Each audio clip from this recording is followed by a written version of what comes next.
জগন্নাথ ৰথ যাত্ৰা।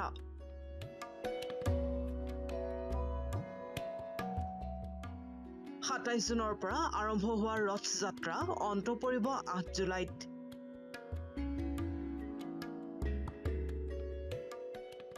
জগন্নাথ মন্দিৰ প্ৰাংগণত লাখ লাখ ভক্তৰ ভিৰ।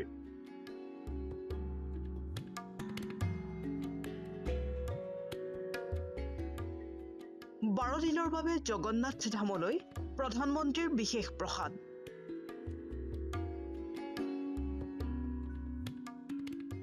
আজিৰ পৰা আৰম্ভ হ'ল পুৰীৰ জগন্নাথ ৰথ যাত্ৰা।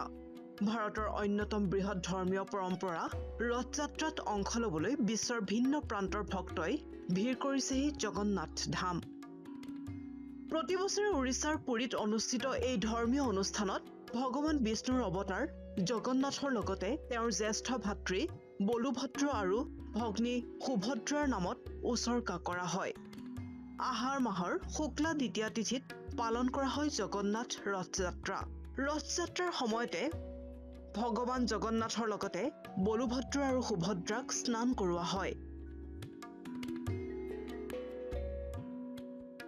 আজিৰে পৰা আৰম্ভ হোৱা পবিত্ৰ ৰথ যাত্ৰাৰ উৎসৱ 12 দিন ধৰি চলিব। ইফালে এই জগন্নাথ যাত্ৰাৰ বাবে বহু স্থানত খাদ্যৰ বিপণী স্থাপন কৰিছে আদানী গ্ৰুপে। ভক্ত আৰু চৰকাৰী আৰক্ষী কৰ্মচাৰীসকলৰ বাবে এই বিপণীত খাদ্যৰ লগতে শীতল পানীয়ৰ ব্যৱস্থা কৰিছে আদানী গ্ৰুপে।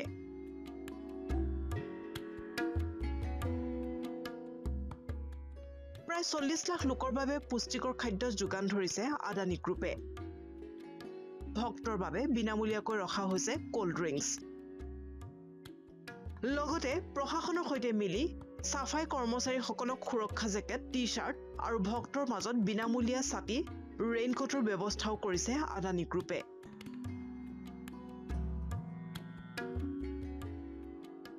ইফালে 12 দিন ধৰি চলিবলগীয়া ৰথ যাত্ৰাৰ বাবে প্ৰসাদ প্ৰেৰণ কৰিছে প্ৰধানমন্ত্ৰী নৰেন্দ্ৰ মোদীয়ে।